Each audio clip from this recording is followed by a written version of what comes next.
All right, so today we are diving deep into Prince Harry's autobiography, Spare. Really fascinating stuff. Yeah, and get this, we're actually looking at excerpts from the Italian translation. Okay, how interesting. Does that change the perspective at all, looking at a translation? You know, it's almost like having like a reflection of a reflection. It reveals these subtle nuances, you know, almost like you're getting a different angle on the story. Very cool. But for today, let's really try to unpack, I guess, the experiences that made Harry who he is, especially, you know, his relationships, inner struggles, all of that. Yeah, I think those reflections really give us some insight into that. Right off the bat, Harry seems to be wrestling with this idea of being the spare, which, you know, kind of becomes a theme throughout the whole book. It's almost like he's like aware of his role as like the backup, even from a really young age. Right. He even mentions this this comment from his father, like almost a joke, but now you've given me an heir and a spare, my work is done. Yeah. Like, how do you even unpack that? I mean, it's kind of a lot to unpack, right? It really speaks to this deeply ingrained hierarchy within the royal family. But it wasn't just about, you know, titles and all that. Harry even talks about, like, potentially being an organ donor for William if something were to happen. Oh, wow. It's a bit unsettling, right? Like, his whole existence was sort of tied to his brother's well-being in this really, really intense way. That's like a whole other level of pressure to grow up with. And you kind of see how that pressure maybe played out in his relationship with William, which he describes as this beloved brother, his nemesis kind of thing. Right. Very complex. One thing that really stuck with me was how Harry noticed William, like, physically not looking as much like their mother, Diana, as time went on. Yeah. Like, even their shared grief was, like, shifting and changing them in different ways. Wow. Yeah, that's really powerful. It really shows how complicated their bond was, especially with, you know, losing their mom so young.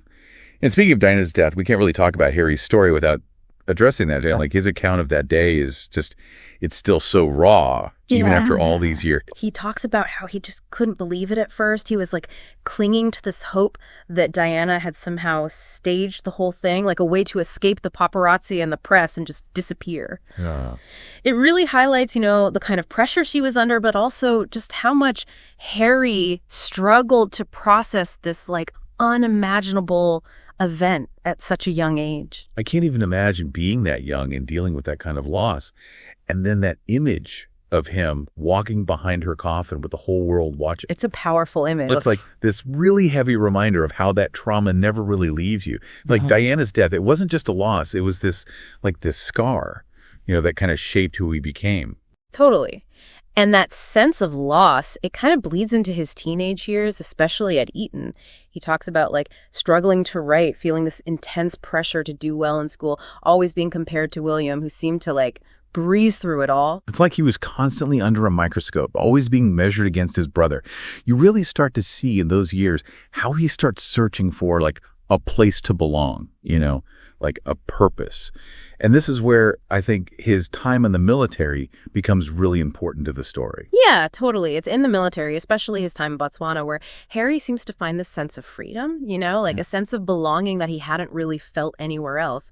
The way he describes the African landscape, it's like there's this tenderness there, this familiarity, almost like he feels truly connected to it. It seems like Africa, for Harry, was this kind of sanctuary, a place to heal, to reflect. Yeah. Maybe even find some spiritual grounding. It sounds like he really needed that connection to Africa. Like, it was such a world away from, you know, the royal life, all the expectations. He let him be, well, I guess, more himself. Right. And it's like, no matter how far you go, even Africa, you can't really outrun those cameras, those tabloids.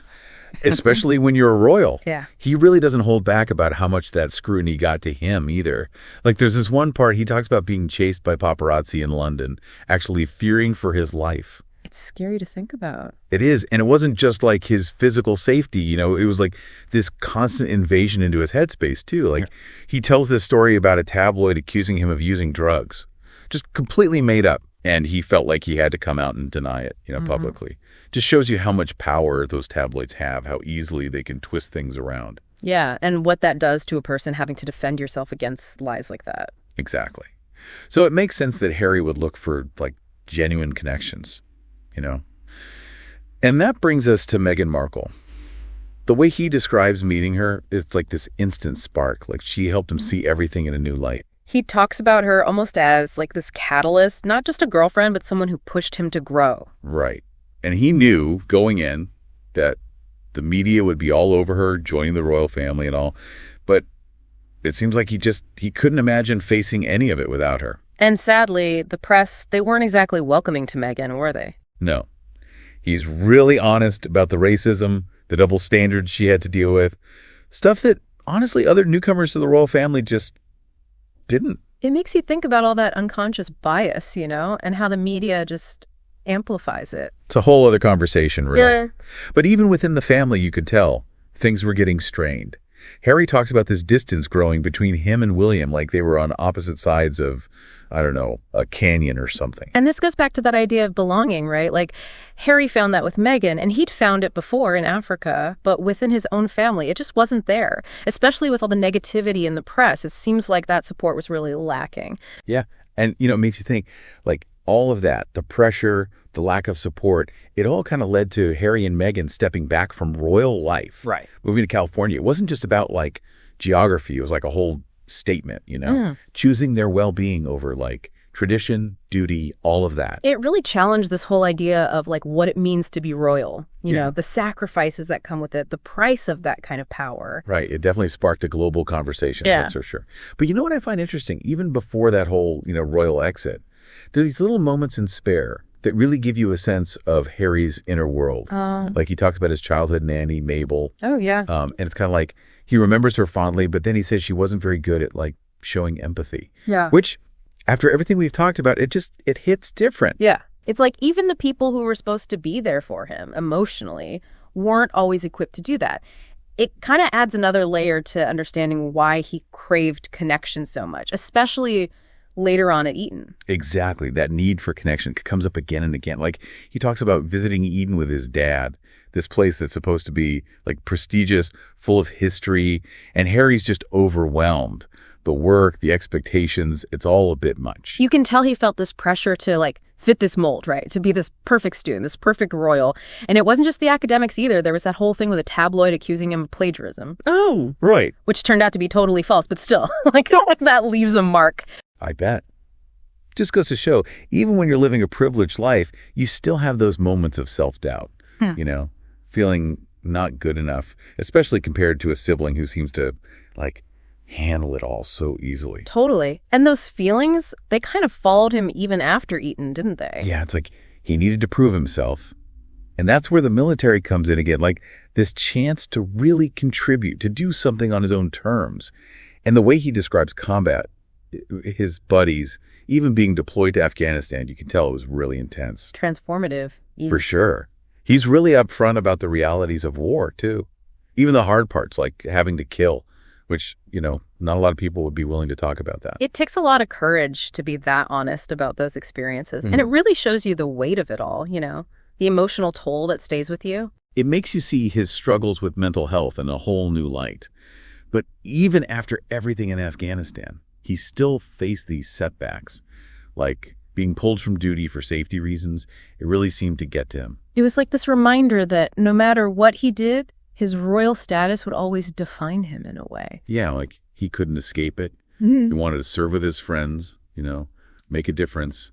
But his birthright, it kind of held him back. You can feel that tension, between what he felt called to do and what was expected of him. And this is where I think his relationship with Meghan becomes even more significant. Like, he talks about her being this source of strength, someone who helped him break free from all of that, find his own path. It's a pretty powerful story when you think about it, finding that kind of love, that support, while dealing with all this external pressure, all those biases. Definitely. And in the end, stepping back from royal life, creating this new path for their family, it's like the ultimate act of choosing themselves, choosing their own happiness.